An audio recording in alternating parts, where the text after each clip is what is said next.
اللہ اکبر۔ اس کے بعد آپ کہتے ہیں رکوع، جھکنا کس کا کام ہے؟ بندے کا کام ہے۔ رسول اللہ ہم بھی جھکے تھے تو اللہ نے کہا جھکو، ہم کو نہیں دیکھتا، رسول اللہ نے جو رکوع کیا اس کو دیکھ رہا ہے، تو ہم رسول کی شان میں آ رہے ہیں تو رکوع کرتے ہیں۔ اس کے بعد جب زیادہ تقاضا ہوا پھر ہم سجدے میں گر پڑتے ہیں، اور آپ سجدے میں جا کر دیکھو تو محمد کی شکل بنتی ہے۔ سجدے میں اللہ اکبر میں اللہ کی شان تھی، اور سجدے میں آپ دیکھو میم سر، اس کے بعد میں ہے، پھر میم، پھر اس کے بعد دال، کس کی شان پیدا ہو رہی ہے؟ محمد کی شان۔ تو نماز پوری کس میں بٹی ہوئی ہے؟ اتنے ہوشیار ہیں انہوں بھی کہ تم کو یا کبھی خود بناتے ہیں اور کبھی رسول کا سا بنا دیتے ہیں، اور دیکھنا چاہتے ہیں کسے؟ تم کو نہیں دیکھتے، محمد کی صورت کو دیکھنا چاہتے ہیں، محمد کو دیکھنا چاہتے ہیں۔ اور قاعدے میں تو آپ کو اچھی طرح معلوم ہوتا ہے محمد ہے، یہ میم ہے، یہ ہے، اب یہ میم ہے، پھر اس کے بعد میں یہ دال ہے، پھر یہ میم ہے، یہ دال ہے، تو محمد ہی ہے۔ قاعدے میں جاؤ تو محمد، سجدے میں جاؤ تو محمد، کھڑے ہو تو خدا۔ کس کو اللہ دیکھ رہا ہے؟ اسی لیے اللہ کہتا ہے لوگوں بن جاؤ تو میں اس کو پسند اس لیے کرتا ہوں کہ وہ کبھی محمد کی شان میں ہوں، میں تمہاری شکل میں محمد کو میں دیکھ لیتا ہوں، میں جدا کرنا میں نہیں چاہتا، اتنی محبت ہے اللہ تعالیٰ کو رسول اللہ صلی اللہ علیہ وسلم سے، تو ہماری نماز بٹی ہوئی ہے۔ اسی لیے فرمایا اللہ نے کہ رسول نے کہ نماز پڑھو، اللہ نے کہا نماز پڑھو، اور رسول اللہ نے نماز کا صحیح طریقہ ہم کو سکھایا۔ ہم لوگ اگر نہ بننا نہیں چاہتے تو پھر خدا کی یہ نظر محبت کی پڑ جائے، اور نماز تو آپ پڑھتے ہیں، مگر آپ کو دھیان میں رہنا چاہیے کہ ہم اس وقت اللہ کے دربار میں ہیں۔ حضرت فضیل کا یا جنید بغدادی کا واقعہ ہے کہ نماز پڑھ رہے تھے، مجنو گزرا سامنے سے،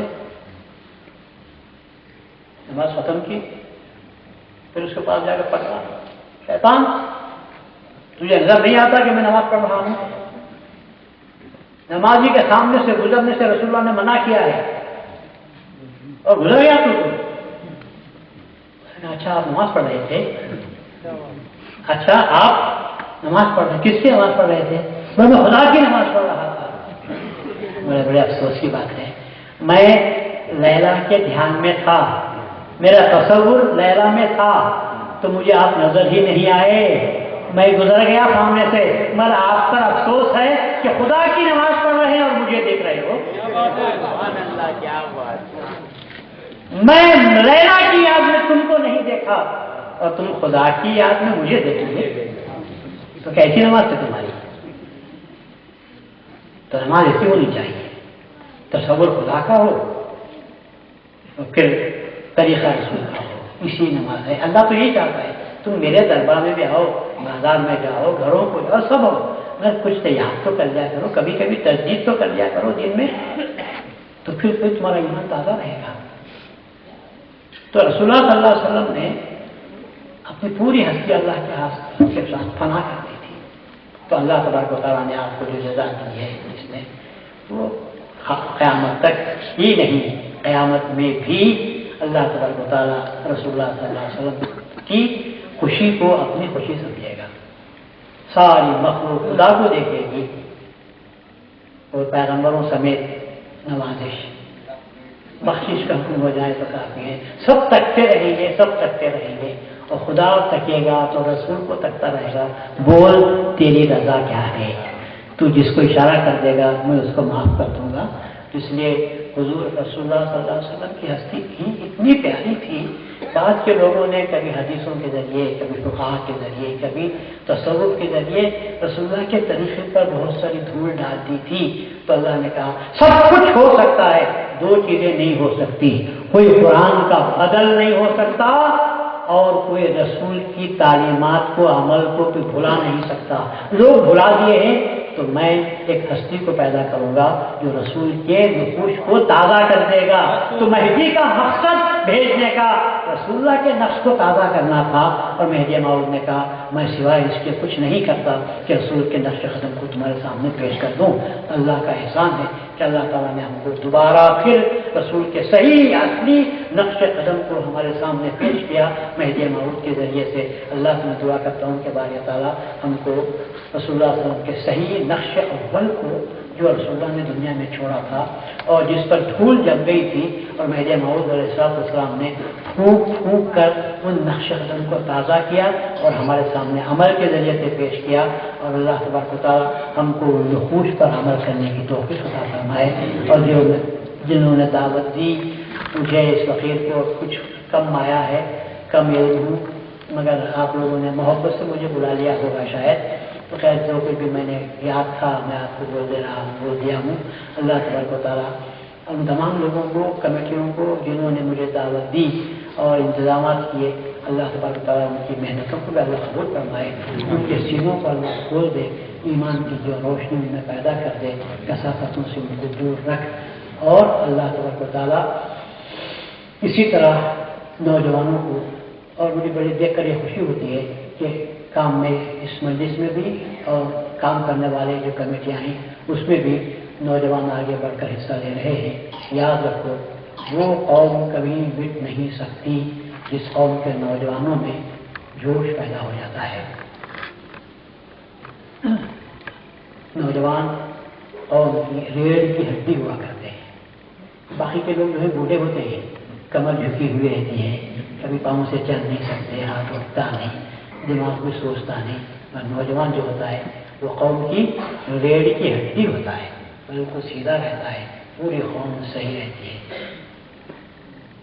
عقابی روح جب بیدار ہوتی ہے جوانوں میں، عقابی روح جب بیدار ہوتی ہے جوانوں میں، نظر آتی ہے ان کو اپنی منزل آسمانوں میں۔